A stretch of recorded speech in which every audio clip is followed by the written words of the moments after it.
Hello, everybody. Welcome to another hangout by Adventures in the Bedrooms of African Women. I started to have a horrible echo on my side of the line. I don't know if anybody else can hear it, but let me start by introducing my guest. On the very left of the screen is Mina Salami. She's a writer, she's a blogger, she's a feminist activist. Her blog is missafropolitan.com. If you have never checked it out, I encourage you to check it out straight away. It's one of my favorite blogs. We also have Zawadi Nyongo, who is a feminist activist, a consultant, and really just very smart and knowledgeable about social media and communication. She also has an Afropolitan yoga business, so I'll encourage you to check that out as well. Ladies, welcome to the Hangout. Thank you. Thank you, Nana. Can I just check? Are you also hearing the echo, or is it just on my side? Yeah, I hear the echo. I don't hear the echo, but the sound is not great at all. That is so irritating because just before we got live, everything was perfect. Typical. Anyway, typical. Let's go ahead. So, Mina, I wanted to start with you. We decided to talk about sex, and we said this is for adults who can crack and conversation. One of the themes that's being celebrated universally this month is the theme of adult sex education. And I wanted to ask you if you think it's important to get access to sex education. Is that something that's important or relevant to know? Did you ask if it's important for adults to have sex education, right? Yeah. Yes. Yes. Well, definitely. I think, like with everything in life, we always need to keep learning, and particularly when it comes to sexuality, because it's a part of life and living and a part of identity that we're so misinformed about, and especially when it comes to women and female sexuality. So I think that to be on this journey where you're constantly learning more, learning about your body, learning about, and also learning about the things that we've been taught that are wrong, the misinformation, so that we can enjoy our sexuality and have an intimate relationship not only with other people but with ourselves, and be clear about that part of our identities.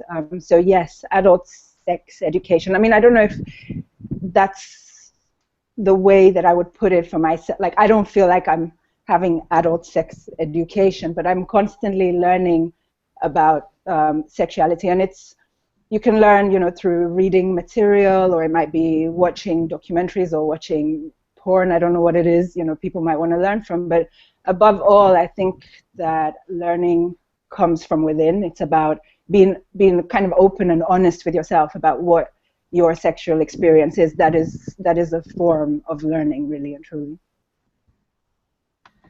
I find it interesting, Mina, that you said you don't know if you're learning about adult sex education.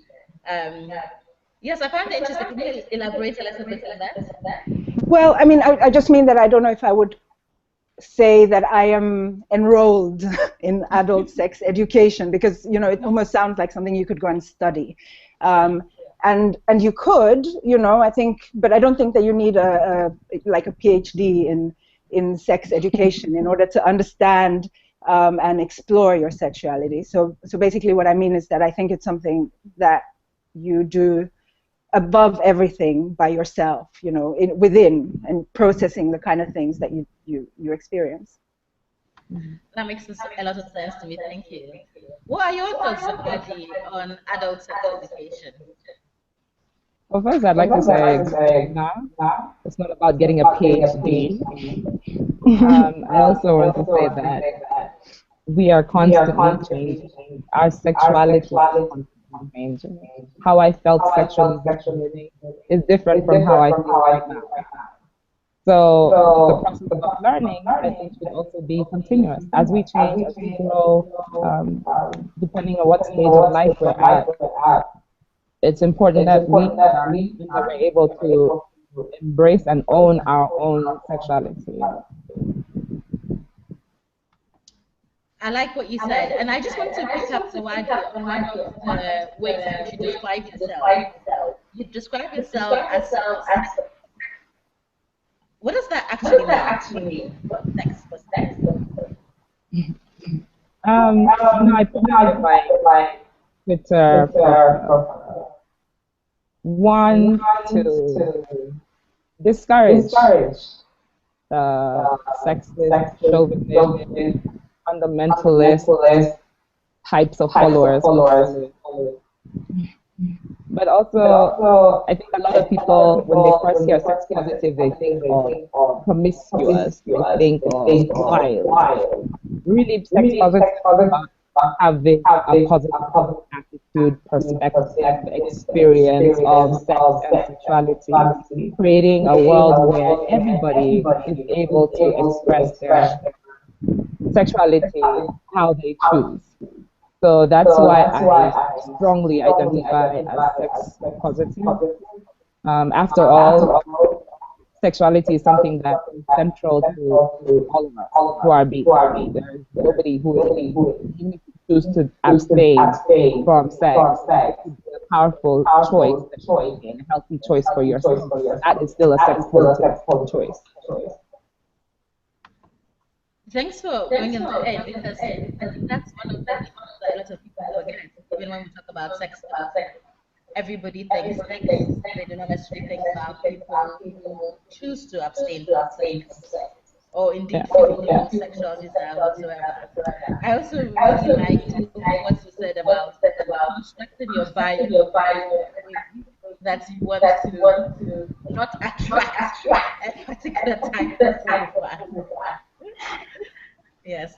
I want to come to you next, Linda, to pick up on something that Zawadi mentioned. She was speaking about the representation of women and women's sexuality, which I think in this day and age, we see a lot of videos.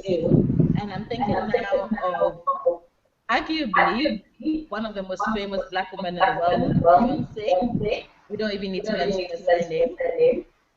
And she fairly recently came out with her virtual album, and you blogged about that, and you talked about Beyonce. Yes. What were your thoughts on her representation of her sexuality? Indeed, some of the things that she received for her latest album. Well, okay, I'll answer that by addressing something that had to do with the previous question still, which is, this kind of misinformation sexuality. And, for me, I remember growing up and, we young women or girls, we started to feel different things in our bodies, and we just weren't at all encouraged, by society at large, by school, by our family, by other friends, etc., to understand what was happening in our bodies, whereas in boys we're becoming really fixated with their penises and all the magical things that it could do. We weren't talking about our vaginas, let alone our clitorises. And the thing about the Beyonce album, her most recent album, is that it addresses sexuality in such a female-centric way, I find. But it's, when I wrote the blog post, a lot of the conversations that I had following on from that were about Beyonce's personal life, about her previous work, etc. And that post was specifically about her most recent album. Of course, I don't think that we can separate the artist from their art entirely. And there's a lot, I think, about Beyonce as a personality, her entire profile, that isn't particularly empowering for women. But this particular album, for me, is an empowering album to listen to and to watch.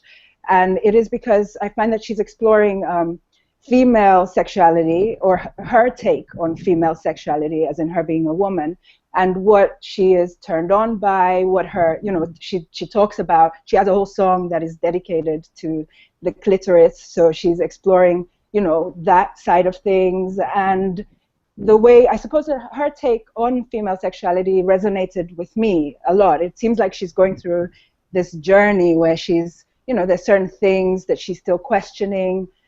She's playing with ideas of power and how that intersects with her sexuality, and like it's almost as if it's an inquiry into, is this okay, and this makes me feel bold, and so on and so forth. So to me, that album and the kind of visuals that came along with it were really empowering. And I was surprised because, you know, for so long now in this age of social media and stuff, like a lot of the commentary on Beyonce has been that, you know, she's kind of part of this women artist who are sexually objectified.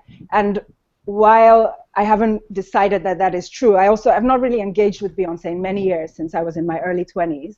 And I just almost, you know, by accident, I bought the album with the intention to watch it and listen to it, and then I forgot.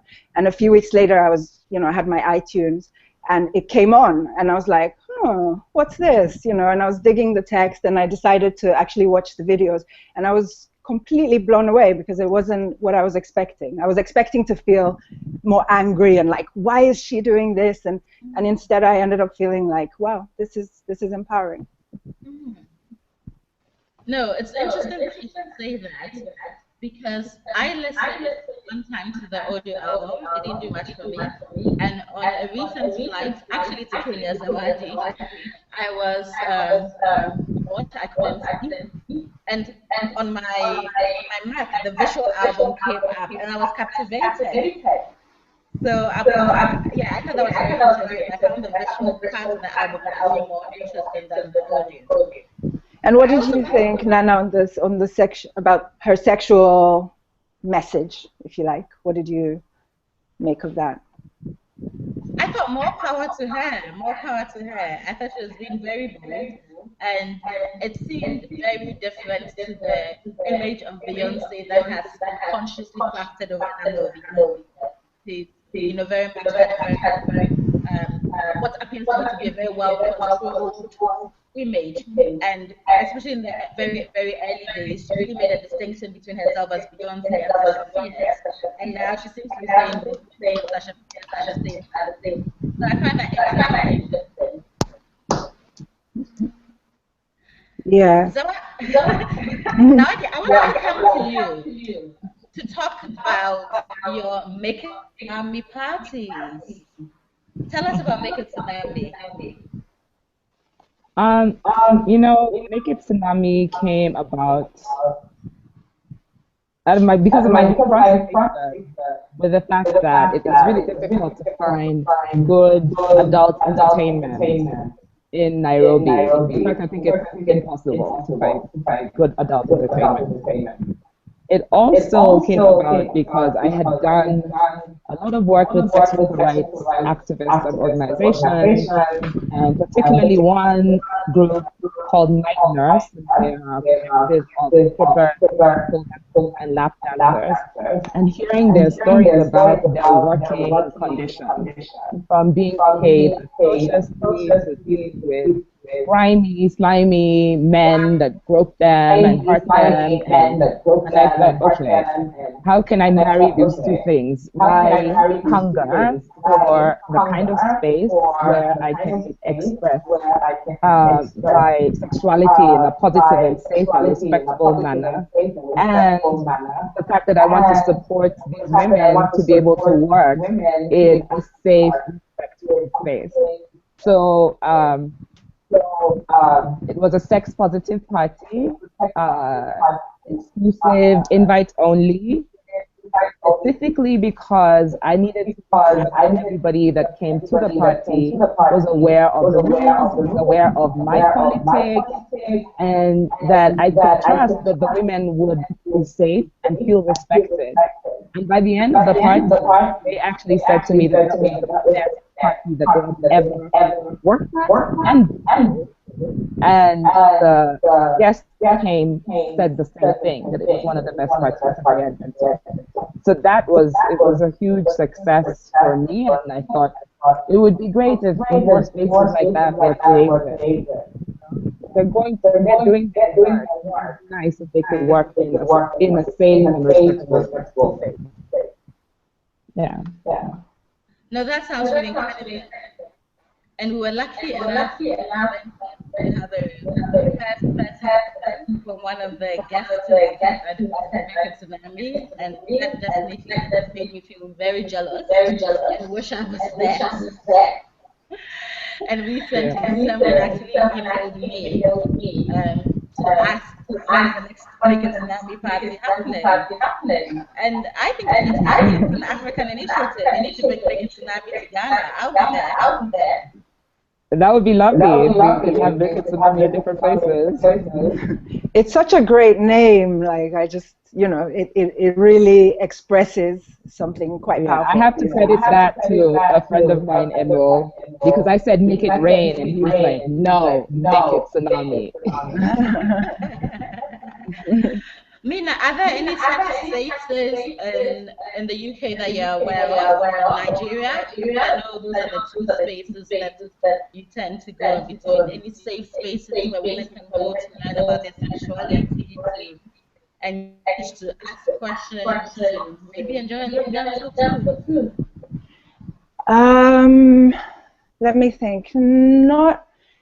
One of the things that I really love about Adventures from the Bedrooms of African Women, Nana, is that, first of all, it's online. So I'm always telling women who ask me these kinds of questions to go and check that out. And you don't have to be in the UK. Obviously, you can check it out wherever you are in the world. And it's a really, I can't think of a physical space like that for African women that I know of. I hope that they exist. But it's fantastic because we can explore our sexuality, but also because it intersects with feminism. So we're also, questioning all this, the way that sex relates to power and so on and so forth. I've got a group of friends that I set up a monthly thing. We call it an ibandla, which is a term that I discovered in a book by Ndebele, can't remember his first name now, called The Cry of Winnie Mandela. And an ibandla is a group of women that come together and have a conference. Really, that's the Xhosa meaning of it. But we come together and we talk not only about our sexuality, but about all sorts of things that we're experiencing as women, spiritually, politically, and so on. And I suppose I would encourage women to see if they can set up something like that, because for me, this has been going on for just over a year, and knowing that I have this monthly meetup to talk about sex, whether it's the pleasure of it or the abusive side and other things, has really been quite transformative. But there's festivals like the WOW Festival, which is Women of the World. I really like what they're doing there, because there are some panels that are closed, and it's made very clear by the moderator beforehand that so and so discussions are going to happen, and people need to feel safe. They're not being recorded for such reasons, and I think that there's an increasing awareness of those issues, and the more and more feminism also grows. Women who get involved in these kinds of projects, whether they're festivals or film screenings and so on, are always more careful, especially if they're sex positive, as Zawadi has been talking about, to ensure that we feel safe to talk about all these issues. So yeah. Thanks for that, Mina. I completely agree with you. I think the online space like Adventures is helpful, but then also having those face-to-face discussions is so useful. And Ghana, there's also a group here that I go in called Feminist, and we meet up and talk about so many issues. Sex is one of the topics I've spoken about more than once. Sex part 1, sex part 2, sex part 3. So it goes to show you how much of a need it is. I want to come to you, Zawadi, to find out, do you have any such space in Kenya, a collective where women can come together, feel safe, and talk about sex? Sorry, what was the question? Do I have what? The echo is actually really bad, and viewers are also complaining about that. I know, sorry about the echo.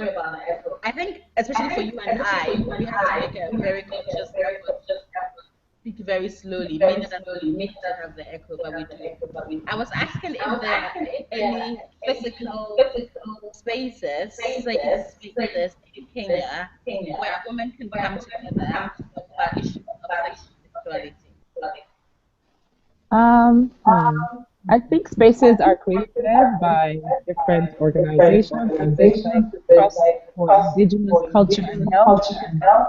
I know that for a long time they've been doing like sexuality series. So it was like a template that a leader could then create and form a group and meet once a month with that group and go through this process covering different areas. And that model worked really well. Then I know that young women's leadership initiatives also used to have spaces just like those. And I'm not sure about other organizations. Yeah, but I think it had to be created by individuals. I don't know about existing permanent spaces that they can. And now with social media, though, there's more space for people to participate anonymously, or in a way that feels safe online. There's different conversations that happen at different points of issues around sex. I was just thinking that, like, us not knowing of a multitude of safe spaces to discuss sexuality, and it's something that actually I'm thinking I'd like to do in the future, is to create, not just a personal circle, but actually a regular event that women can come to. I have no idea when or if or how this might happen, but I do, like growing up, being exposed to a lot of the feminist wave that happened in the 60s and 70s and reading about the things that they did, I feel like there's really a need for us to politicize. Oh no, my phone's ringing. Sorry about that. The sexual conversations that we're having about sex in feminist circles and women's circles, and a kind of consciousness raising. So having a safe space to talk about sex is also about consciousness raising, and I think we need more of that, because I should be able to list off the top of my head, like, just when you ask me this question, I should know about lots of different places. I don't think it's that I'm not informed. I think that they don't exist to the extent that they should. I completely agree Just with to you. add, just to add to what Nina said. Go ahead, Zawadi. These spaces need to exist culturally, where within the family, within the community, there was space for discussions around sex and sexuality. Those the aunties, who spoke to the younger 9, 10 years old, and now that doesn't exist. So there's a big gap, a vacuum that needs to be filled. Where that education happens. It doesn't happen in schools. Public school systems is done. Some private schools there is. If it's not happening within the community, then people are seeking information online, and there's all kinds of information online. Not necessarily the kind of information that you want your child to have. No, I totally agree with that. Yes. But I have a question about some of the traditional ways information about sex and sexuality was passed on. So we know in different cultures, aunties especially had a role. But then we also know now that our aunties, very broadly, have become a lot more fundamentalist than they used to be, in my opinion. So even if we are to, in a sense, want to encourage the maintenance of that kind of tradition, how can we ensure that these aunties are not passing on patriarchal values? Yeah, and let me come to you, Nina, and then come back to you, Zawadi, for your thoughts.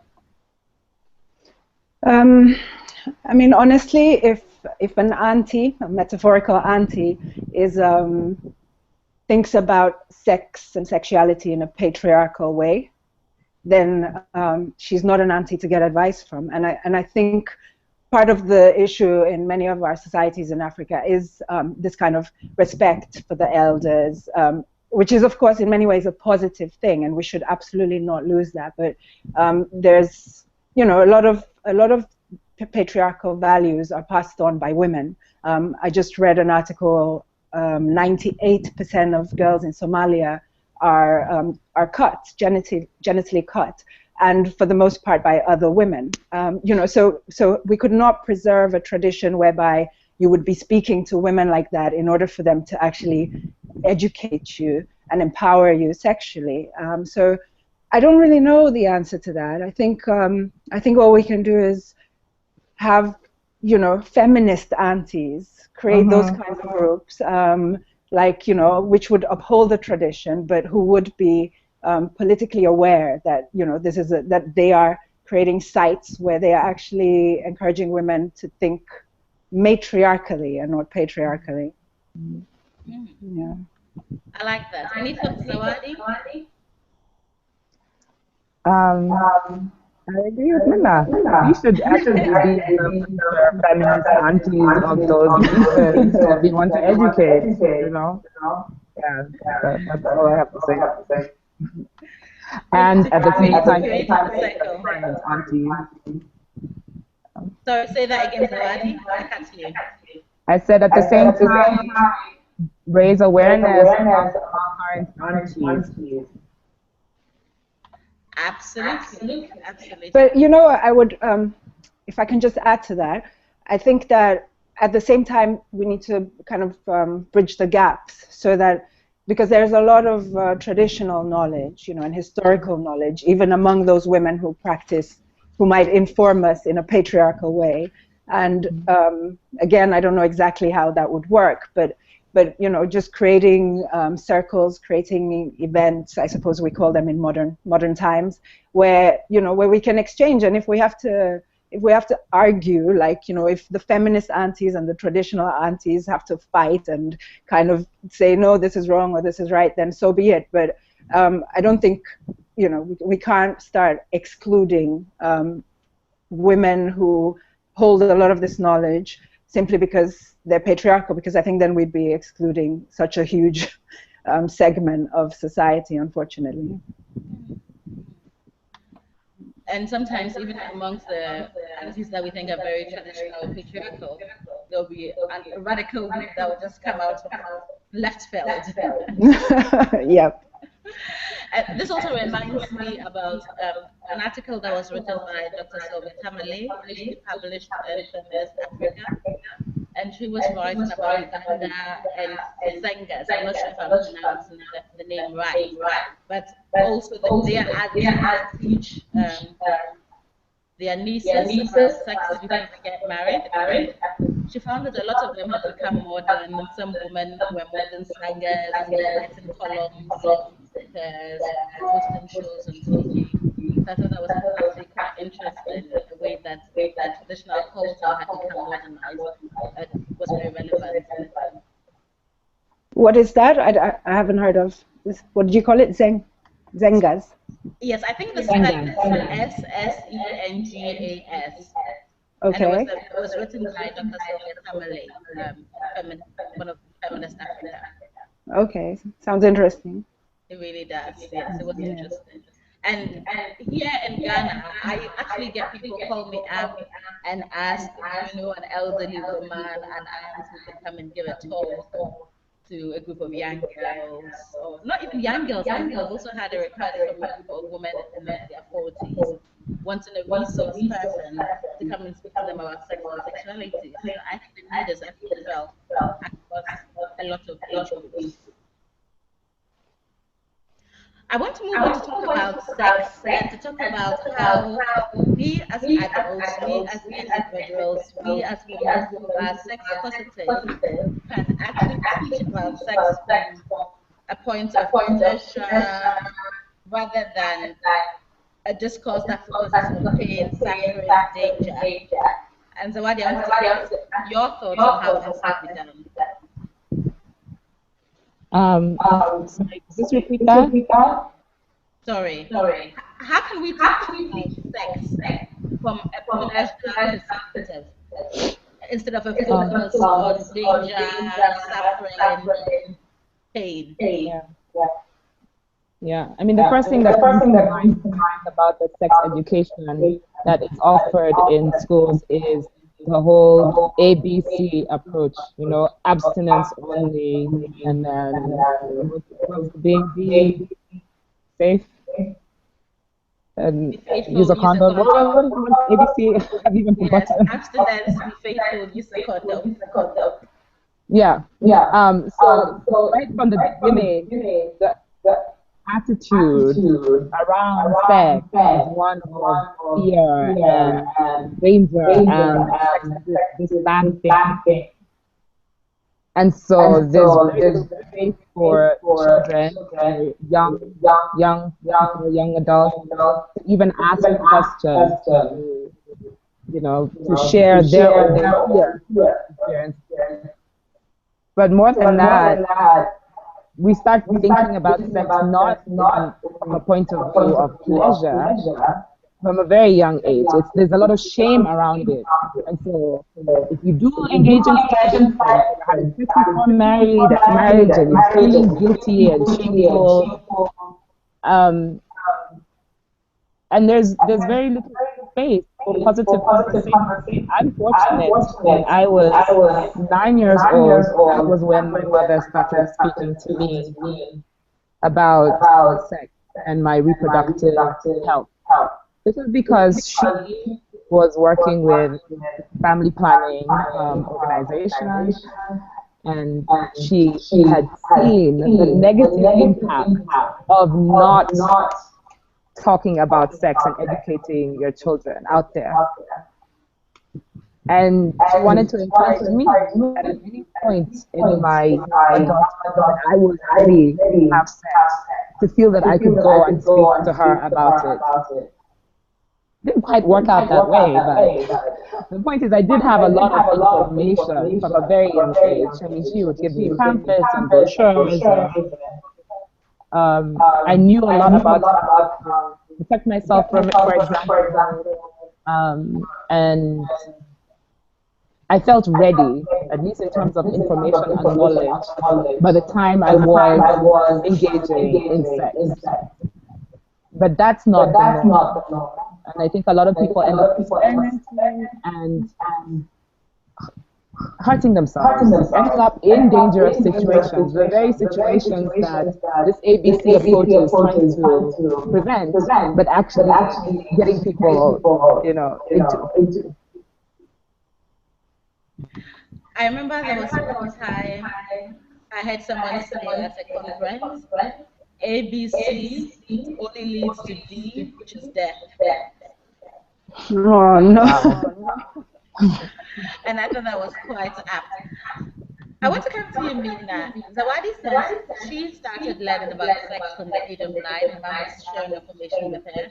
How did you learn about sex growing up? I didn't actually. I learned about sex through having sex, to be honest.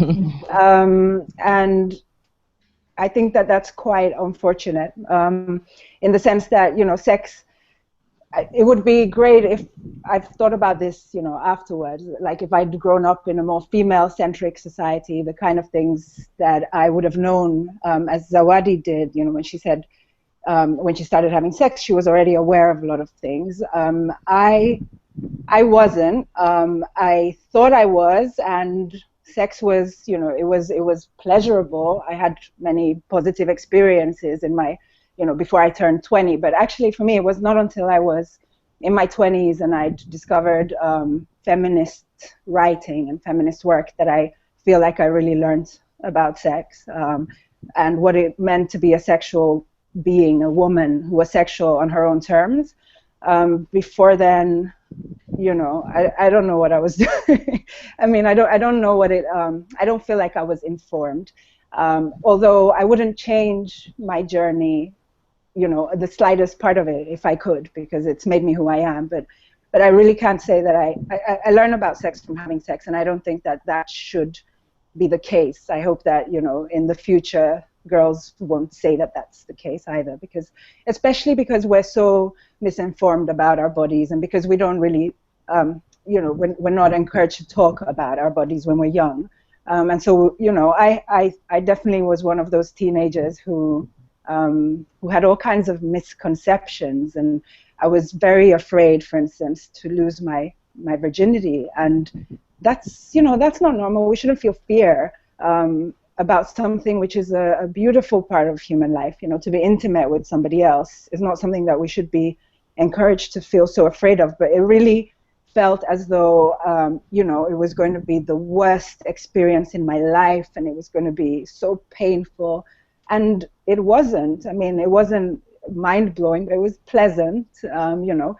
And I did. I mean, my mom was someone that I could talk to, but she, you know, but society at large was still kind of putting all these ideas in your head. So, yeah, my learning about sex was definitely an interesting process, and it's.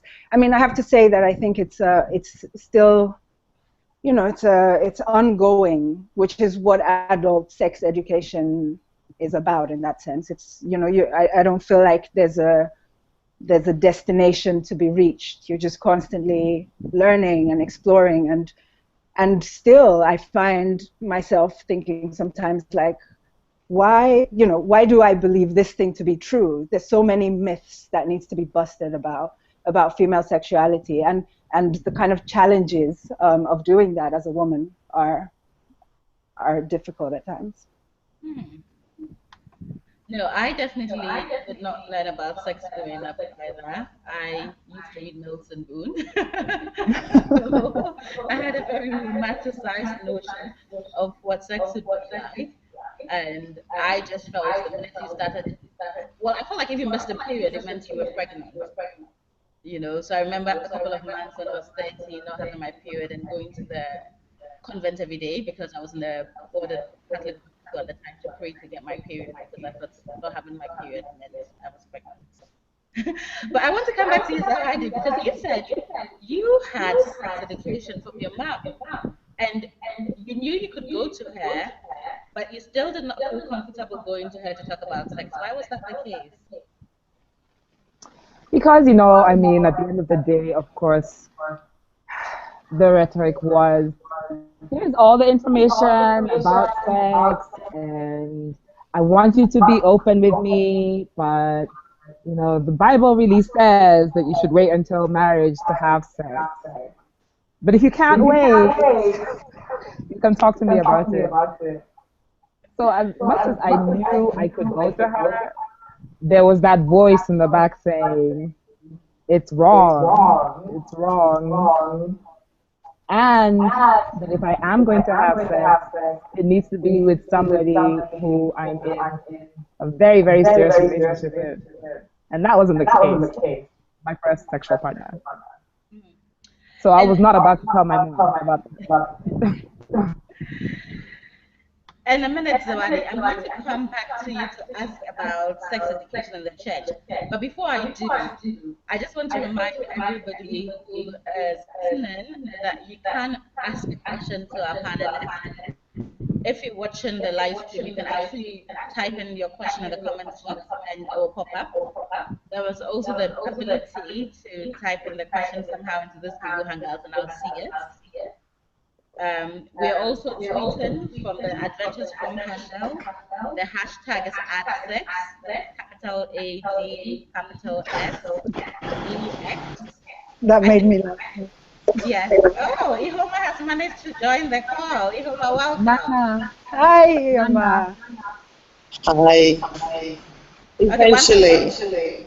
one second, Ihoma. Zawadi, you're going to say something. I have a I don't question. know I'm what wondering, would it be terrible if you disconnected us and reconnected us all? Maybe it would take care of this echo.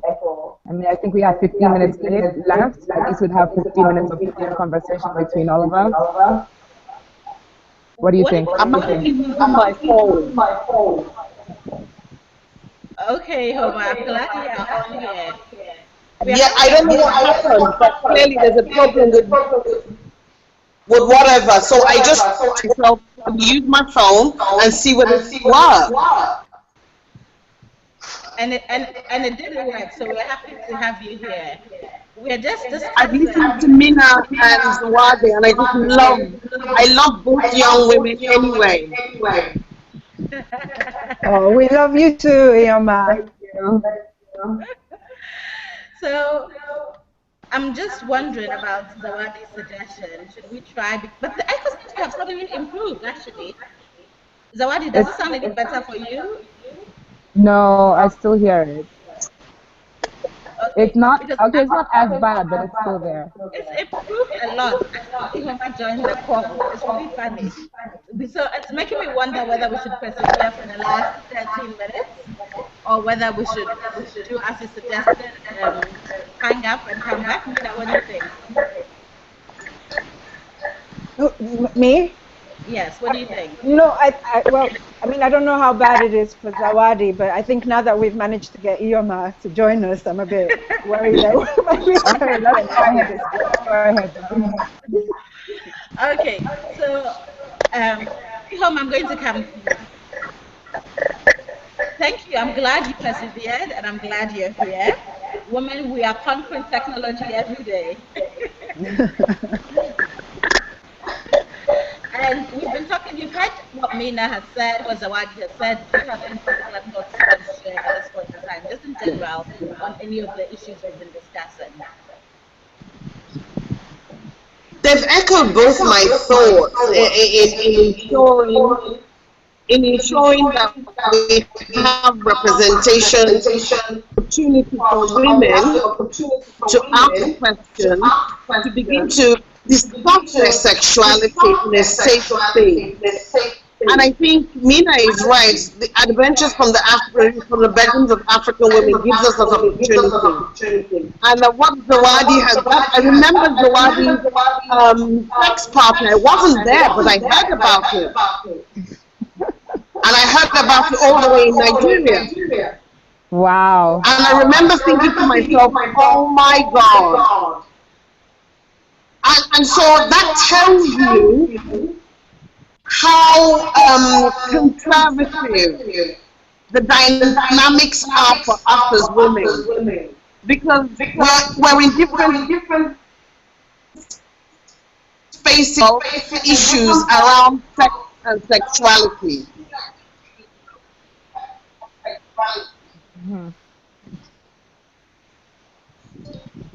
Absolutely, absolutely. And Ihoma, I want to ask you because you've also done something which many would consider exceedingly brave. You've actually set up my intimate pleasure shop. Tell me about my intimate pleasure shop and what the reception has been like in Nigeria, and yeah, what some of the challenges, because I suspect you've had some challenges, have been. Okay, I know I must confess, you're a lot of echo. So let me see what I can say. I started the sex shop because I got tired of people asking me questions around sex and not having a safe space for women. And they would tell me things like, oh, you have no shame. When you travel, buy me X, Y, Z. And I remember thinking to myself, I don't see why I should hide to do this. And I don't see why women don't have the space to order a vibrator or a dildo or an anal plug if they want it. And that was how I came about, having an online adult, an online sex positive adult store.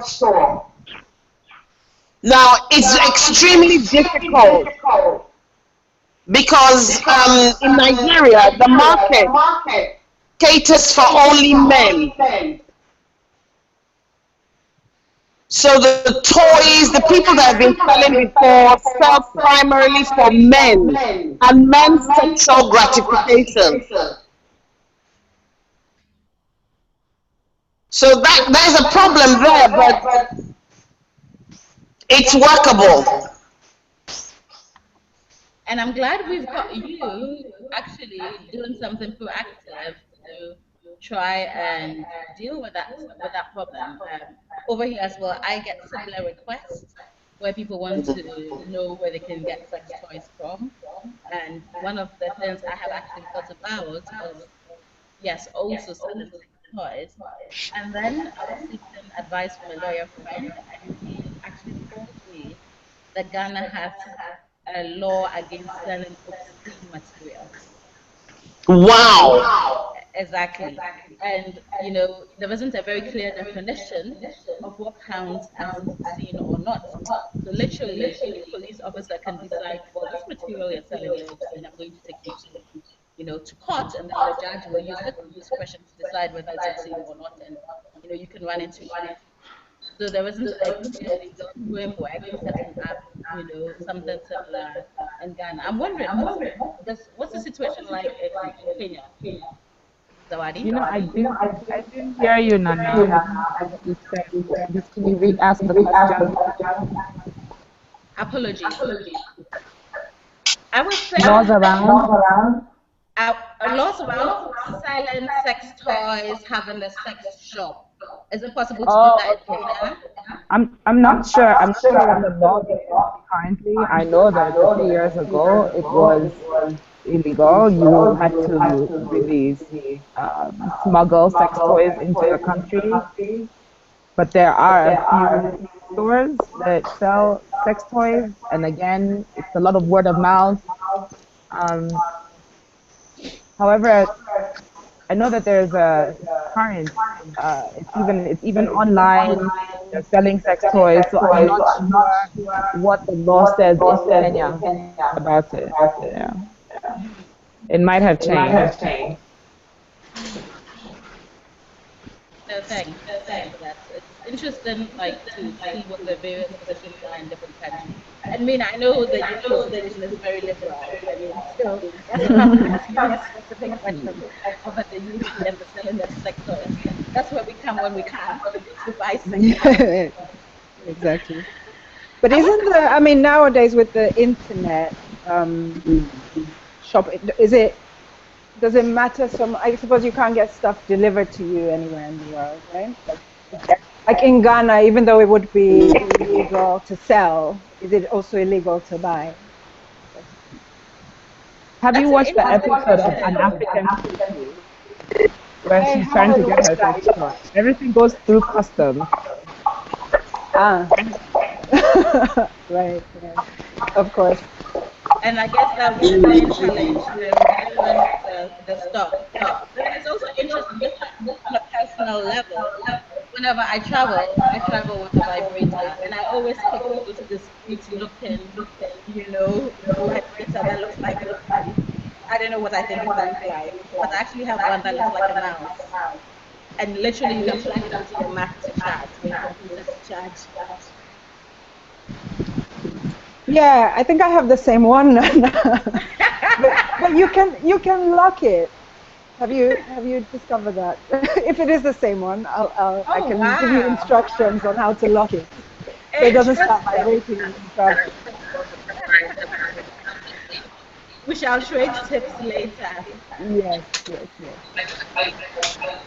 So we just have 5 minutes more of our hangout. I have to apologize to everybody who's had difficulties hearing because of the bad sound quality. Completely sorry about that, but I think in spite of that, we've managed to have quite a good conversation. Yeah. Um, and I want to talk about one final topic: the intersections of sex and faith, or indeed both, because I find that for a lot of people, this can be an area of hang up. So what are your thoughts on the intersection of sex and faith? Is there space for sex education within different religions? Um, is Are people's faith causing a barrier to them learning about sex and sexuality. So I'll go to Zawadi first, then Ihoma, then Mina. Okay. Um, Given the fact that there are very limited spaces for education around sex to happen currently, and the fact that across the continent there are a lot of people who go to church and learn a lot in church about different topics, I think that it only makes sense for the church to be one of the places where people learn about sex and sexuality. Unfortunately, it really depends on the church and the way that they interpret and what lessons and teachings they share. I'll give an example of the church that I go to, which is Mavuno Church in Nairobi. And their mission is turning ordinary people into fearless influencers of society. They are about transforming society in every sector. And they're considered very progressive, very controversial. And one month they focused on sex and sexuality. And because of the images that they were using, the way that they were advertising the theme, people got involved across the country. Ended up being one of the most controversial topics. How could they be doing this? You know, what kind of church is this? And yet that's one of the critical spaces to address these issues. And they allow the congregation to bring up pertinent issues that they would not otherwise even know, the church members are dealing with. So I wish that there would be more of these kinds of conversations happening in different churches, because I think it's really relevant. I don't understand how you cannot talk about sex and sexuality. Thanks for sharing that, Zawadi. So I'm going to come over to you now, Ihoma, for your thoughts, sex and play. I think there's room for adult sex education. And I think there is an intersection between our faith-based institutions and other informal institutions and networks. And what do I mean? Some of the more traditional society groupings. You know, in here in Nigeria, amongst the Igbo, we have something called Umada. You know, the people, the women that are of a particular kindred, that are firstborn girls. The women, they're called Ada, and I'm sure in other communities in Africa, in Nigeria, you have such informal groupings that have a role to play broadly. We need to tap into those informal networks, because those informal networks actually have greater influence on individual decision making around sex and sexual behavior. So I think there's a broader role for faith-based institutions, the informal sector, within our communities. And all of us know our network of sisters, aunties. I mean, the Sex Talk Nigeria series that we've had every day. I mean, the amount of direct messages we get. People asking questions that they say, look, I can't ask my husband, or I can't ask my mom or my sister. And these are mature people. So there's room. Absolutely. And I like the example that you shared of the Ada, because we were also earlier on talking about the traditional groupings, the traditional aunties that we tap into to really continue to have this discussion around sex and sexuality. I'm coming to you now, Mia, for your thoughts on sex and play. I just will echo what Zawadi and Ioma have said. I think there's a lot there in sex, in the relationship between sex and faith, especially in Africa, because religion is so big. I think we just need to continue to create, more spaces to talk about sex, like all three of you have done. The more we the more of those exist, the more they'll be able to kind of combat whatever religious institutions might be misinforming people about. And also they will be able to impact certain religious institutions to take alternative views. Absolutely. Yeah. So more spaces to talk about sex. We can't transform patriarchal institutions that want to remain patriarchal. They will, and there'll just be a backlash. But if we provide kind of counter narratives, a lot of women, as Ioma said with Sex Talk Niger, like, you know, I can only imagine the kind of emails and feedback that you're getting on that. And that's what we need to do more of, really and truly. And this hangout, you know, this is great. Absolutely. Ioma, you've inspired me to want to do Sex Talk Ghana next year. So I'm assuming that next year we will also again be adult sex education. And Yeah, we need to take part. Because the more of us that do it, the more, as women says, literally creating the space for ourselves. Exactly. And just before we round up, I'm going to challenge each and every one of you. So this is a conversation about sex. Yes. And we've spoken about the importance of sex and pleasurable sex. I want you all to give one tip on how a woman can have pleasurable sex. So one tip, what works for you when it comes to sex? And what would you like to share with everybody else? I'm going to start first because obviously I've got Nana, can you type the question? Say that again, Zawadi. I said, can you type the question? Because I didn't hear it. Oh, okay. All right. I'm going to do that now. Okay. And whilst I'm typing it, I shall try and read at the same time so that people watching can not be bothered. Actually, I can't talk and type, so I'm going to keep quiet for like 2 seconds.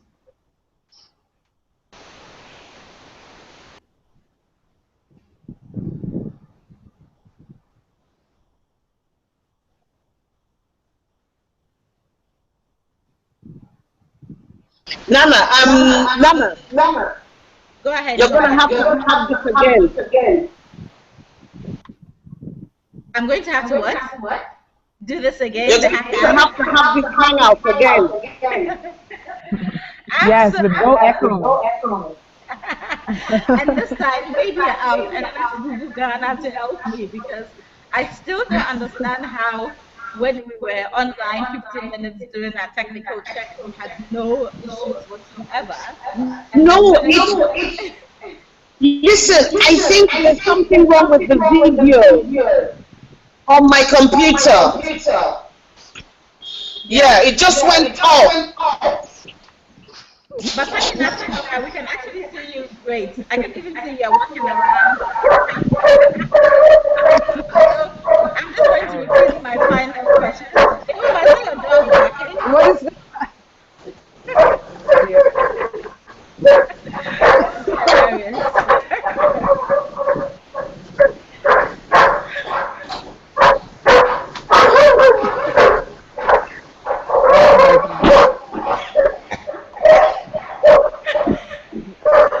I'm going to mute you for 1 second.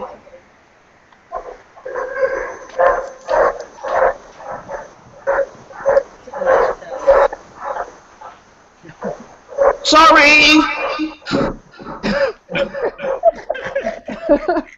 The funny thing is she disappeared. It's only the sound. Yes, before I could figure out how to mute the home, I think the dog went slightly further away. Okay, so I'm just going to repeat my question. Type what I typed. Zawadi, did you see what I typed in the chat? Yes, I did. Okay, brilliant. So just repeating it, your one tip on how women can have pleasurable sex. What works for you personally? What makes sex pleasurable? Show me such a thing. Just to start with myself, for me, pleasurable sex is always about clitoral stimulation. Especially if I can combine that with whatever else is going on. So my vibe and combination with a human being is always great and always just works for me. And yes, I will get off every time and be very, very happy.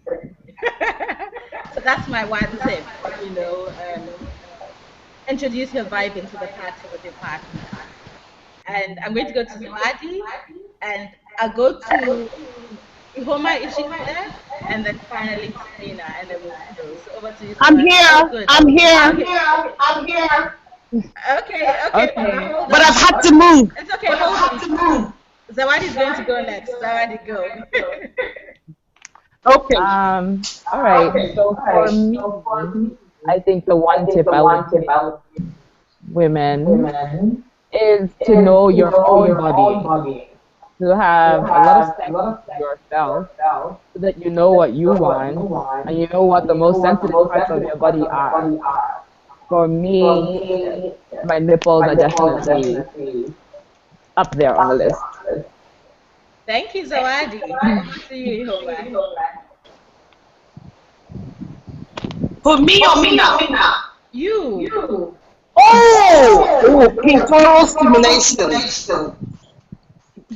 I think once you discover that, everything else falls into place.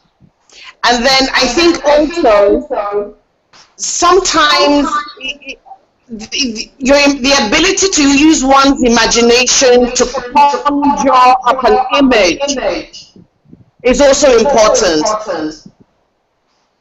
Um, the ability to just think of other alternative scenarios. So I'm very much a voyeur as well. And as I've got older, I realize that I'm getting kinky.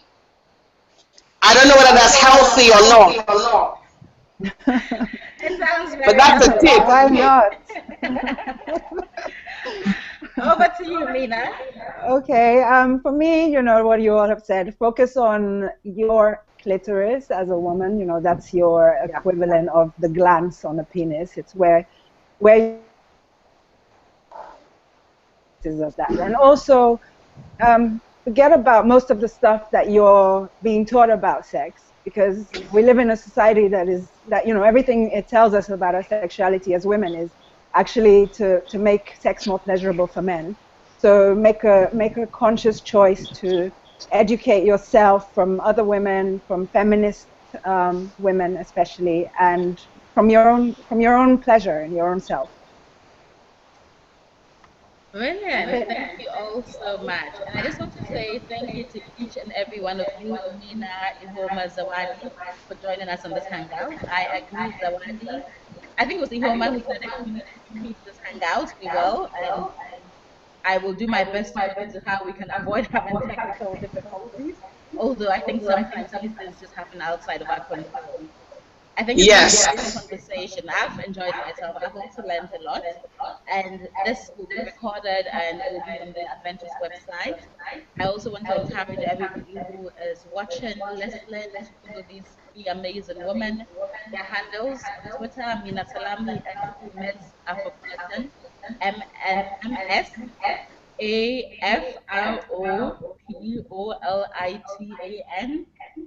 Ihoma Obibi tweets under Niger Desires, and Zawadi Nyongo tweets under Zawadin. So Zawadin. My name is Nada Kwata Chiamini. I guess I like to call myself the curator of Adventures from the Bedrooms of African Women. Check us out at www.adventuresfrom.com, and on Twitter we are at Adventure. Thank you all, and there'll be another hangout next month. So join us next month. Thank you, Bye. Nana. Thank you, Nana. Bye. Bye.